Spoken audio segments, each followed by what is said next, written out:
নমস্কার।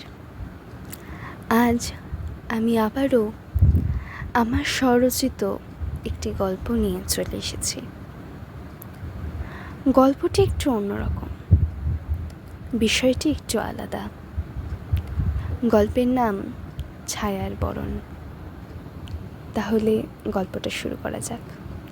শুনতে থাকুন আমার স্বরচিত ছায়ার বরণ।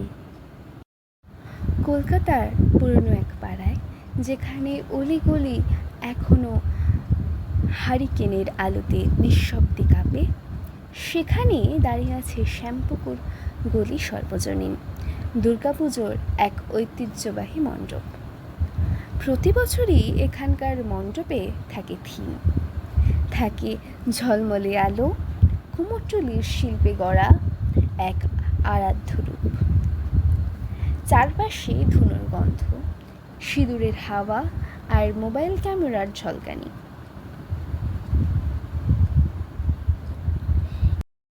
এই আলো ছায়ার শহরেই কোণে বাস করে রূপা, এক কিন্নর, যার মুখে গাল ভরা হাসি থাকলেও চোখে থাকে চিরকালীন এক শূন্যতা।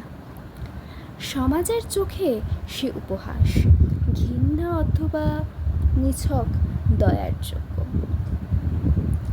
রূপা জন্মেছিল রোহিত হয়ে। এক মায়ের কোল থেকে যে গা ছুঁয়েই বলেছিল এটা ছেলে না মেয়ে, বাবা বলেছিল ঈশ্বরের ভুল। আর রূপা বহু বছর পরে নিজেই বলেছিল, ঈশ্বরই তো আমায় এইভাবে বানিয়েছেন, তবে আমি কি ঈশ্বরের ভুল নাকি তোমাদের বোঝার ভুল? রাস্তায় বড় হয়ে ওঠা, ট্রেনের কামরায় হাততালি, মানুষের চোখে তীব্র করুণা অথবা কটু মন্তব্য, এই ছিল রূপার চেনা জগৎ। কিন্তু তার হৃদয়ে বাস করত এক ভিন্ন মা দুর্গা। রূপা বিশ্বাস করত দশভুজা মায়ের বুকে একটু জায়গা হতে পারে তার জন্য। প্রতি বছর শ্যামপুকুর গলি সর্বজনীন পুজোয় সে গিয়ে দাঁড়াতো মণ্ডপের ঠিক বাইরে যায়,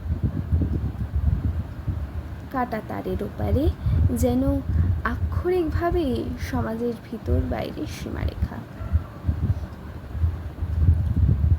সে চুপ করে দাঁড়িয়ে থাকতো, মুখে কিছু বলতো না, চোখ দিয়ে বলতো, তুই কি আমায় আশীর্বাদ দিবি না মা?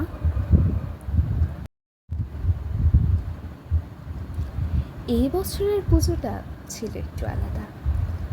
রূপা একজোড়া লাল বা সাদা শাড়ি কিনেছিল, খুব যত্নে নিজের জমানো টাকায়, যেটা এক অসুস্থ শিশুকে হাসপাতালে নিয়ে যাওয়ার বদলে এক গীত গেয়ে লোকজনের ভিড় থেকে তুলে এনেছিল।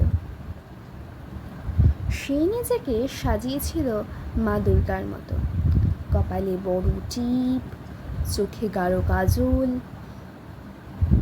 ঠোঁটে হালকা লিপস্টিক আর সিঁথিতে সিঁদুর। তার হৃদয়ে ছিল একটাই প্রার্থনা, এবার আমি মণ্ডপের ভেতরে ঢুকবো, আমি তো তোরই একটা রূপ মা। সে ঢুকতেই থমকে যায় চারপাশ, কেউ ঘৃণার চোখে তাকায়, কেউ মুখ ফিরিয়ে নেয়, ক্যামেরা বের করে কেউ হাসতে হাসতে বলে, সেলফি তুলতো, দেখিস না কি মজা লাগছে। একজন উদ্যোক্তা এগিয়ে এসে গর্জে ওঠে, এটা মন্দির না সার্কাস? আপনি বাইরে যান, লোক হাসাচ্ছেন। রূপা মায়ের প্রতিমার দিকে তাকিয়ে ধীরে ধীরে বলে, তারা তো তোর চোখে দেখে না মা, তুই কি আমায় দেখতে পারিস না? তারপর তাকে ধাক্কা দিয়ে বের করে দেওয়া হয়। ভিড় ঠেলে শাড়ি ছিঁড়ে যায়, চুড়ি ভাঙে, মুখের কাজল গলে গিয়ে গাল বেয়ে নামে। সে পড়ে যায় মণ্ডপের সিঁড়িতে, কেউ এগিয়ে আসে না।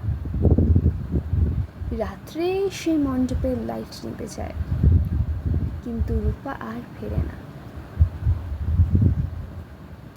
কয়েকদিন পরে বিসর্জনের দিন। শহরের কোলাহল চরমে, ধুনো, ঢাক, সিঁদুর, নদী পাড়ের বাঁশি।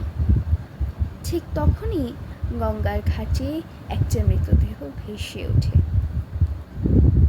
পুলিশ টানতে টানতে তুলে আনে। মুখ বিকৃত, ঠোঁট নীলছে, পরনে রক্ত মাখা লাল পাড় সাদা শাড়ি, হাতে ভাঙা চুড়ি, কপালে শুকিয়ে যাওয়া টিপ।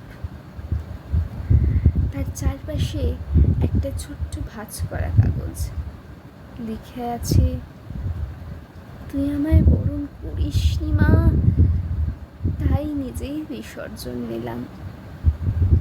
এবার তুই আমায় গঙ্গার জলে একটু ঠাই দে।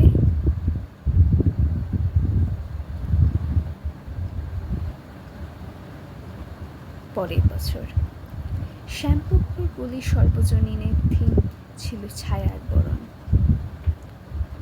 মণ্ডপে প্রতিমার বাঁ পাশে একটা ছোট্ট মূর্তি, আধা পুরুষ আধা নারী, মুখে একরাশ করুণা, চোখে আশীর্বাদের রেখা।